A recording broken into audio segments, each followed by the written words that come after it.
In this video, I take a somewhat dangerous adventure to the beach with the world's worst name. Added in some bear spray. Bears don't entirely hibernate. Sometimes they will wake up. I'm heading into Bruce Peninsula National Park, where I'll be met with what is hopefully the last winter storm of the season. What I'm trying to do is just get some of the waves kind of crashing in, coming straight up. And I'm just going to pop on a polarizer to get a little bit more of this green color. If this lights up and gives a nice glow to the thrusts of water that are coming up and all the spray and the mist, this is going to be spectacular. Well, folks, we are here at Halfway Log Dump. Yes, you heard that correctly. Halfway Log Dump. And this is an area of the park that doesn't get a lot of traffic. Actually doesn't get any traffic in the winter because the road is usually closed or impassable. Well, drove that road, really wasn't that bad. Only a few inches of snow, which is what I'm finding on the trail.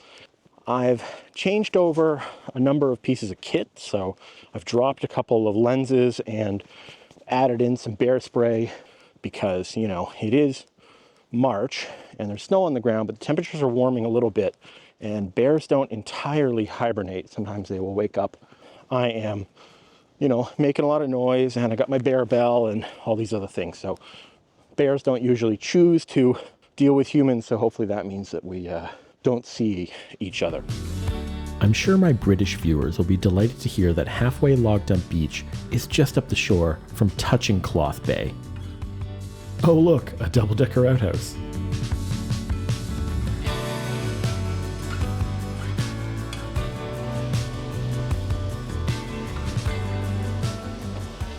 It is hella windy, but I do have the clouds I was looking for, and you know, this sort of snow-covered beach isn't all that much, but there's some rock formations in this direction, some rock formations in that direction, and interestingly, even in the winter, the water is super clear, turquoise.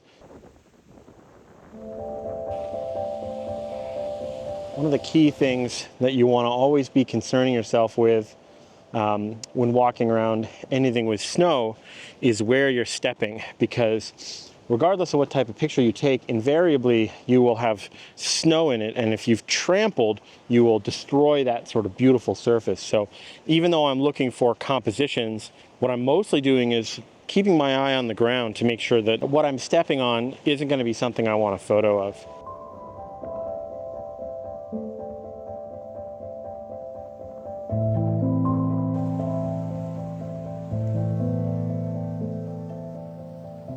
All right, well, I've not found much in the way of broad vistas that I really like, and I think it's owing to the light, and then also I'm not really willing to trek over this rocks here. So I'll probably get that when I get closer to that other side a little bit later. But I did actually really like this very green algae. So I've just sort of set my camera up very precariously.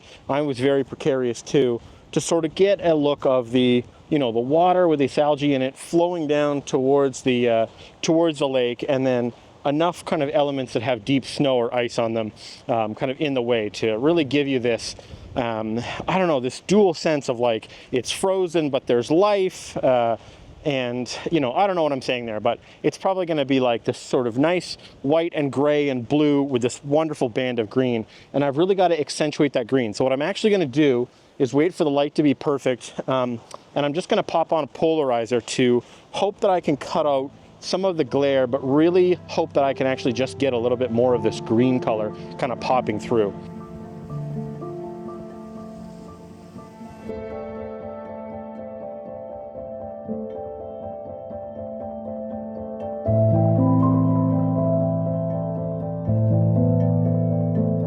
It dawned on me later that this green algae was maybe related to the outhouse I saw earlier. I guess I'm glad I was careful where I was stepping. Well, I've popped the long lens on, and I'm just taking a look at what first caught my eye, which is this completely ice-covered rock that's, you know, sort of just in the water a little bit. What I'm trying to do is just get some of the waves kind of crashing in, coming straight up, and, you know, contrast to this beautiful, this ice formation. I don't know what it'll be. I've lost almost all of my light, so it's not probably going to be that great, but I'm enjoying myself. It's not too cold. I think I see some light coming, which is going to be spectacular. The island in the far distance is now completely covered. You know, I bet there's a snowstorm over there, and I'm only seeing a little bit of light, but oh, if this lights up and gives a nice glow to the, you know, the sort of thrusts of water that are coming up and all the spray and the mist, this is going to be spectacular.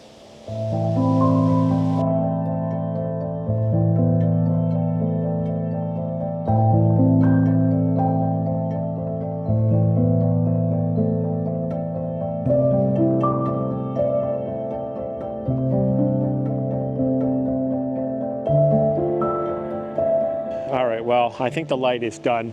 This cloud looks like it's pretty big, and the storm behind me that covered this island is now coming directly overhead. So I think I'm gonna call it quits with a couple of nice shots and definitely, you know, inspiration for the next time I come back here.